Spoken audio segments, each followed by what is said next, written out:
त्याचं मुंडकं हे पुढच्या बाजूला असल्यामुळे कंप्लीट पाय माझा त्याच्या मुंडक्यावर असल्यामुळे त्याला हालचाल करता आली नाही. अन्यथा हा साप 100% चावला असता. तर सगळ्यांना नम्र विनंती आहे की ही जी माझ्याकडून चूक झालेली आहे ही तुमच्याकडून होऊ नये. त्यामुळं सावधगिरी नक्कीच मित्रांनो बाळगा. आणि बोट हे एकदम मजबूत पाहिजे, कारण या विषारी सापांचा दात जे आहेत ते खूप मोठे असतात.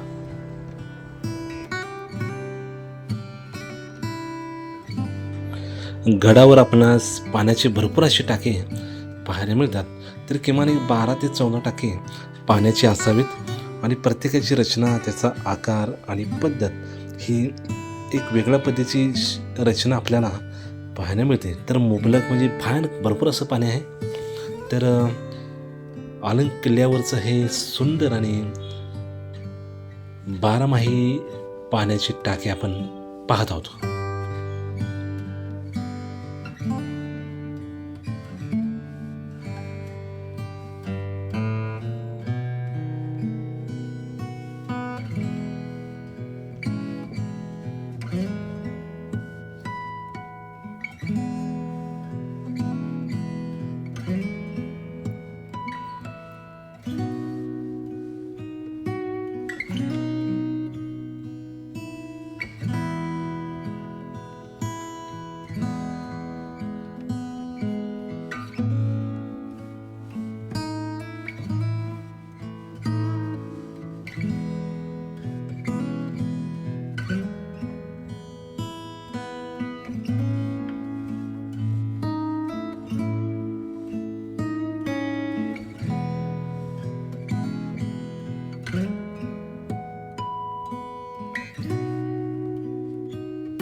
त्यानं पाठीमागून धरलं ना बरं.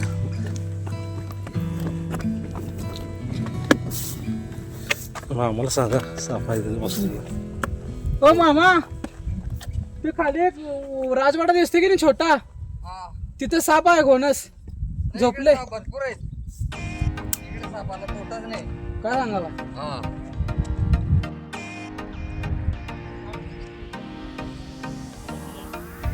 वरती असं प्लेन नाही आहे, तिरका असं.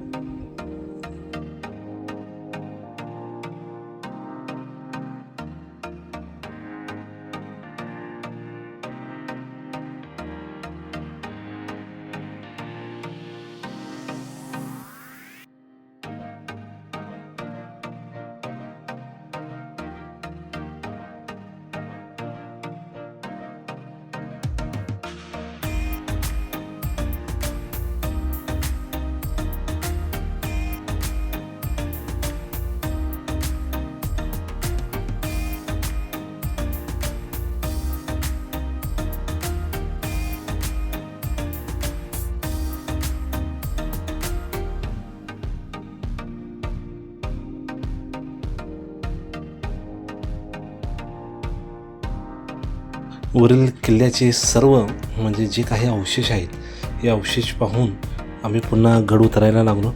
तर जाताना सुद्धा आम्हाला भरपूर सापांचं दर्शन आम्हाला या परिसरामध्ये पाहायला मिळालं.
गडावरून उतरत असताना म्हणजे सुरुवातीला आपल्याला ज्या ठिकाणी महादेवाची पिंड पाहायला मिळते, पुन्हा मी आपल्या महादेवाच्या पिंडीचं दर्शन घेतलं आणि त्याच्याच पुढच्या बाजूला पाण्याचं एक टाकं आहे, तिथून पाणी पिलं आणि त्यानंतर आम्ही आपला हा थरारक पुन्हा चालू झाला. कारण आजचा जो मुक्काम आहे आपला अलंग किल्ल्याच्या गुहेमध्ये आहे. म्हणजे आम्ही त्या दिवशी मदन केला आणि अलंग किल्ला हा पाहून आता सध्या आम्ही उतरत आहोत. तर पुढचा प्रवास आमचा म्हणजे मुक्काम जो आहे तो निसर्गाच्या कुशीतील या गुहेमध्ये असणार आहे. तर आमची सर्व मावळे हे आता उतरत आहेत आणि सुंदर असा नजारा आपण पाहणार आहोत.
मित्रांनो, गड उतरल्यानंतर आम्ही